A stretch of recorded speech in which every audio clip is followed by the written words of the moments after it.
所以是资本主义的人，你可以不用来荷兰了。这样大家的钱一直被扣越多而已。对，就是对补助给其他人。那不大家都是会躺在沙发了吗？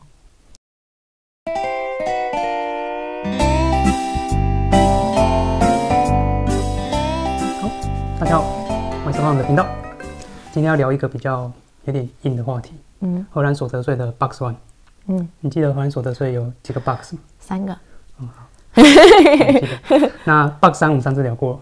那 Box One 大概就是一般我们的工作收入啦，我们自住房的那个房屋的成本。然后 Box 2主要就是你有开公司，或者是你是大股东，这一般人比较不会需要缴的。那 Box 3就是上次提过的，就是你有一些存款或者是投资。那今天着重在聊 Box One。Box One 可能也是大家一般老百姓会比较有兴趣的，就是到底荷兰人家说税很重，那它大概是怎么计算的？就是一般人都要缴的。对，就是你有工作收入、有自住房就要缴的。哦。今天主要会特别想要分享一下 Box One， 主要原因是因为我们最近刚好请报税公司帮我们把我们的报税资料给交出去了。去年的。对，去年的。然后我看了它的一些数据啊，那我自己验算一次，就是比较了解公式大概是真的是怎么样进行的。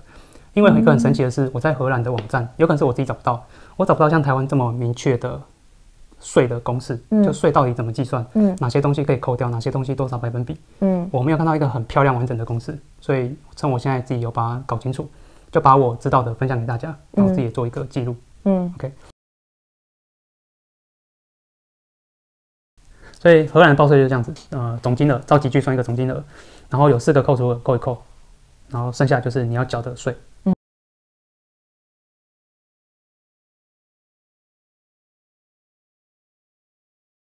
那讲到收入 ，Box One 收入主要一般我们这种老百姓主要就2个，一个就是薪资所得，就是你整年度的薪资所得，包含你的分红啊、holiday allowance 啊，这都算进去。那第2个就是自住房。对，那自住房它的翻译就是什么？名目的租金收入，就是你虽然是自住，但你拥有这个房产，你就是有一个机会成本的获利。那房产怎么算它的钱？对，这个我们等一下会提到。但收入主要就是这2个加在一起。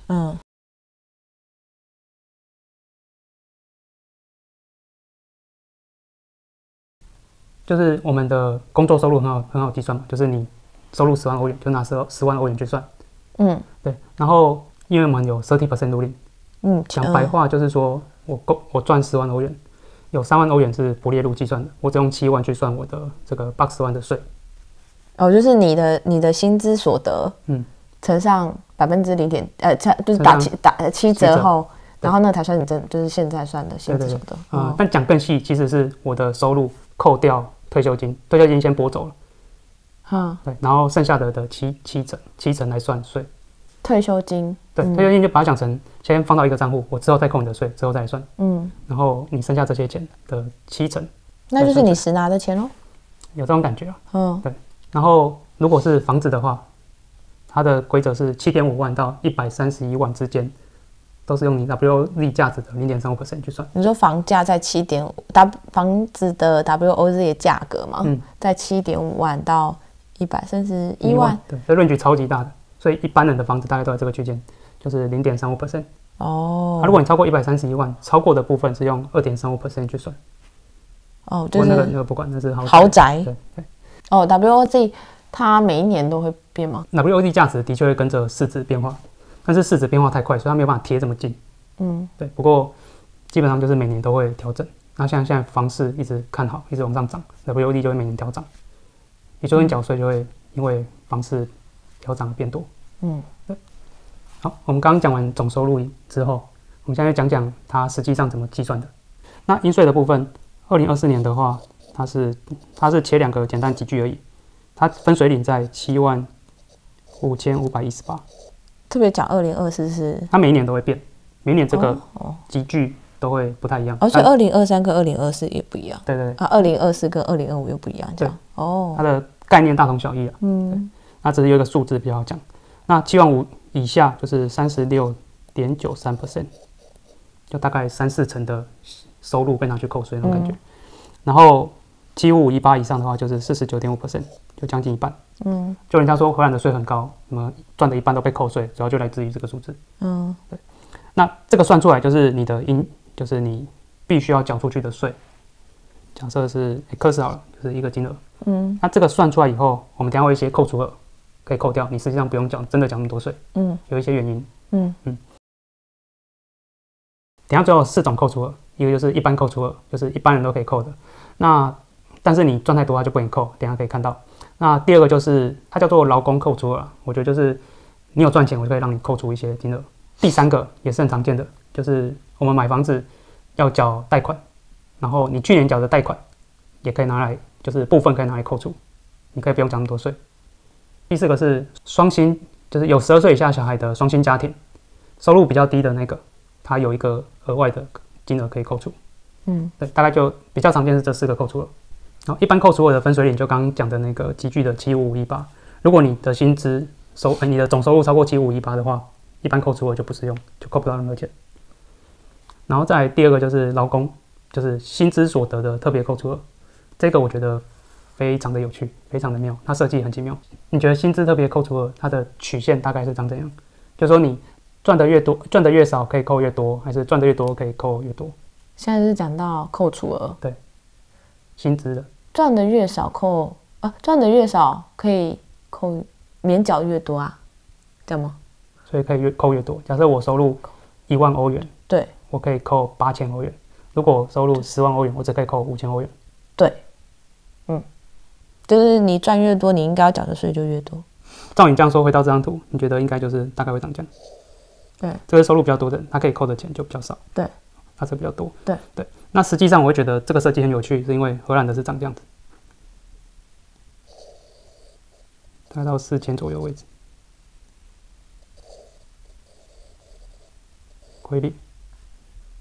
归零哦，它不是维持在4000说，你赚再多，我就是固定只能扣这些钱，不是，它是你超过4000，你赚太多，我给你扣的就越来越少，越来越少，到最后不给你扣。我觉得是前面斜率是合理的，然后到这里应该要到它的顶端应该要持平，就你赚再多，我就只能给你扣这些钱，我不能给你扣再多。可是它是反转哦，它是你赚超过12万，你就都不能扣了。为什么啊？为什么你赚越多，然后免税额就越多啊？我觉得这样合理啊，鼓励你多赚钱啊。鼓励我多赚钱哦。对啊，如果你反的，就是变相说你赚多，我就要惩罚你。哦。对啊。那个4000那个转折点是落在哪一个？你薪资在哪里？这个4000是这个，不是4000，讲错，4万。哦，4万。落在4万，就大概落在4万的位置，年收入4万。年收入4万，对，没有很多。那就跟我想的线是一样的呀。对，就是递减，对。对啊。但是最后怎么回事？归零啊。最后是等于是我所赚的钱全部要给政府。不是全部啦，就是你。我没有免税额。对，这个免税额就是0。刚刚一般免税额你已经领了，这个免税额你要领。合理的啊，在荷兰均平的情况之下。对。当然，你赚太多，你就钱大家一起用没？不是这样吗？那台湾呢？台湾是这样吗？没有，台湾资本主义，所以它是这样。台湾我记得是协商，然后就持平。好像是资本主义。对，就是那荷兰不是，最多就是给你扣到这样子，超过就不，我记得这样子。荷兰不是啊，荷兰就是均平，所以是资本主义的人，你可以不用来荷兰，这样赚太多钱，一直被扣越多而已。对，就是补助给其他人。那不大家都是会躺在沙发了吗？对，这个我们等一下可以聊一下结论。好。现在讲刚刚提到的第3个扣除额，就是利息的扣除额，就是假设我们去年已经有房屋的贷款，那缴出去的贷款就可以拿来折抵。为什么？利息吗？它利息则是存款利息，不是贷款。好，关于我们缴出去多少利息，我觉得我网络上稍微随便找一个工具，我发现国泰世华这个中文的还蛮好理解。假设我们贷款金额假设是20万，我们就用欧元，你就把欧元直接 key 进去，没有差。20万，那我们贷了30年，然后相关其他费用就是0了，然后宽限期都不要理它。然后我们是属于本息平均摊还，这就是说我们在还贷款的时候会还一部分利息，还一部分本金。他在荷兰这个时候也有分这几种，是不是？有。然后就是假设我们利息都是一样，都是4%，因为最近很高了，3点多4，就大概就是4。是哦。我是方便大家看一下这样的工具，你可以这样看一下。这个不错。然后这有每个月的还款明细，你每个月总共会缴出去房贷是955，其中里面有667块是利息，288块是本金，所以只有利息这些可以拿来算这个扣除额，那就是第1个月到第12个月加起来，你看它是会越来越少的，所以你每年可以扣的会越来越少，那你这12个月加起来以后，就是你去年总共付了多少利息，的36.93%，就是刚集聚的第1个%，的这些金额可以拿来扣税就对，对，所以假设我去年还了1万块的利息好了，那我就只有3600可以拿来抵税，所以不是说你缴多少利息出去就可以扣多少税。所以最近会有人说，我贷款有2个方法，一个就是我在台湾的房子增贷，一个就是我在荷兰直接贷。在荷兰直接贷的好处就是我利息还可以抵税，那实际算起来有可能真的差不多，就是你直接荷兰贷有可能也就是不会贵到哪里去。所以他是用这个 case 算出来吗？还是就你要用你自己实际的 case 去思考，去想想看。例如说你在台湾增贷的利息是多少，那你在荷兰的贷款利息是多少？那这个利息有多少钱可以拿来直接扣税？对，你自己去比较一下，其实是有机会在荷兰贷比较划算的。对，但是因为利息它不是固定金额，你每年缴的会越来越少，这个要考虑进去。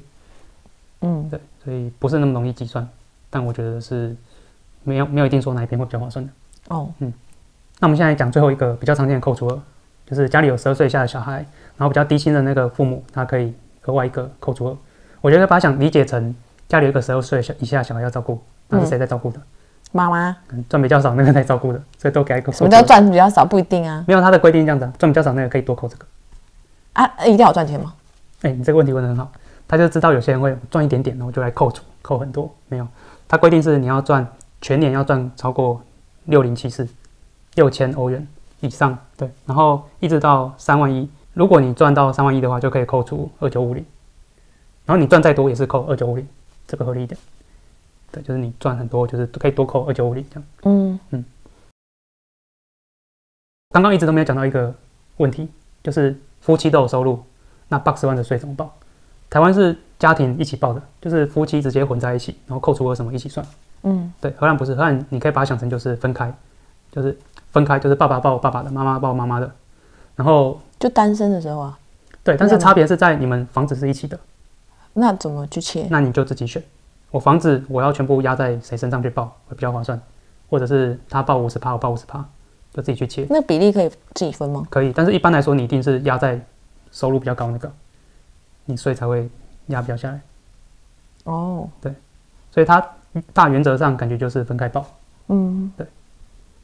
所以在网络上你会找到都没有特别跟你说结婚了以后怎么报等等的这种资讯，因为它一样。对，一样，也就是当做2个个体。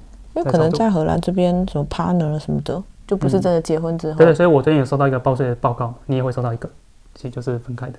所以荷兰的报税就是这样子，我刚算出一个总金额，照集聚算一个总金额，然后有4个扣除额扣一扣，然后剩下就是你要缴的税。那你要缴的税，有可能你每个月都有缴一些了，所以有些人会是先缴，大部分都要先缴。对，公司规定吗？还是什么？我不确定，可能是政府规定。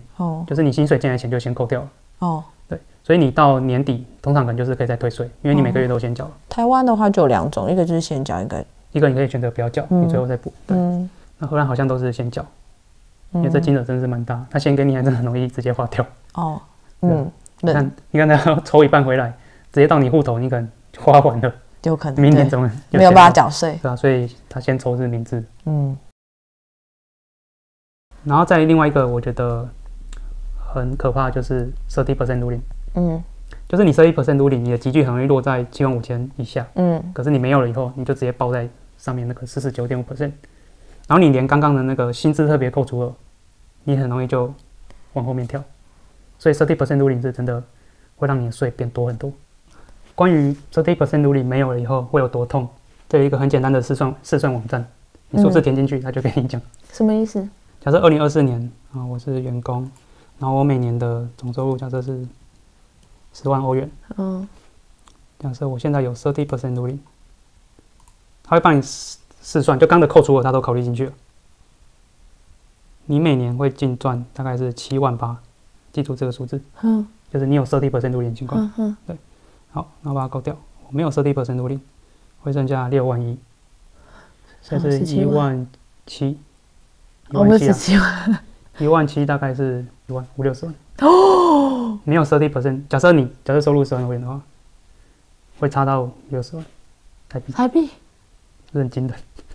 一年哦，对，60万台币哦，而且没有30%，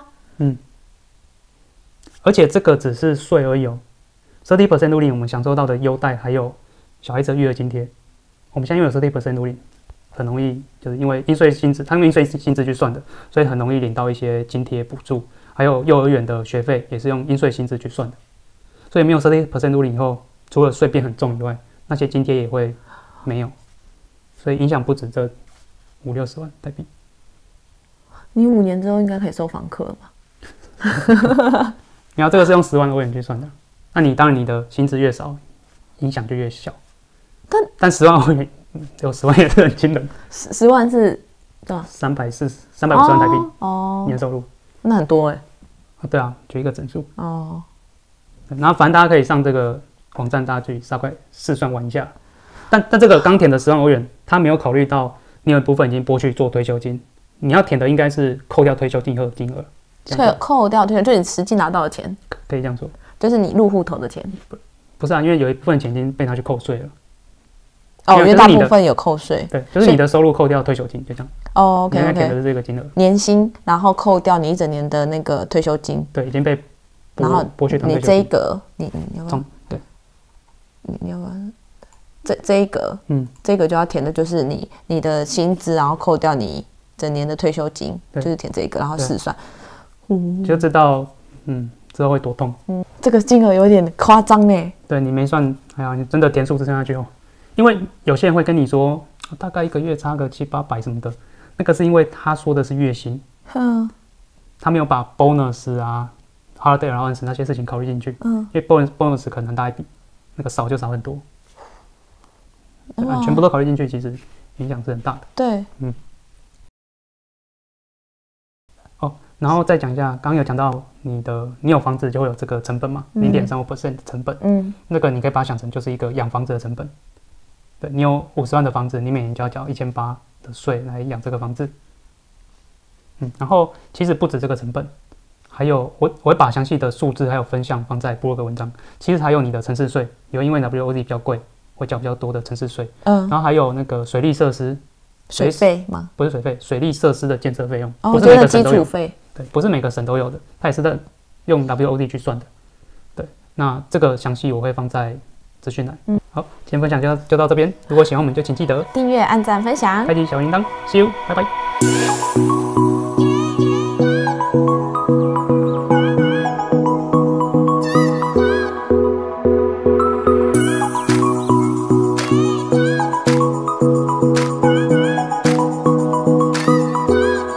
养套杀？什么？养套杀就是荷兰政府他很聪明，他先帮你弄过来，应该觉得好像不错，很爽。落地生根5年以后什么都安顿好了，然后发现税怎么那么夸张？那我们想问5年之后我们就离开这里？他就认定你5年你就很难移动了，小孩子该上小学了。哦，也是呢。哇，差很多哎。而且他小孩子补助很多，很 juicy， 很甜美，他就是吸引有小孩的家庭来这里。然后小孩子长大了，5年差不多大了，走不掉了。对，绑住，还没来的不用来了，没有啦。或是可能想一想小孩的教育要怎么衔接回去之类的，没有啦。对，反正来就是不要想说你是要存钱。没有，荷兰不是，荷兰就是均贫，大家都有一个均贫卡，政府有一个均贫卡，想办法就是想办法，大家都很穷。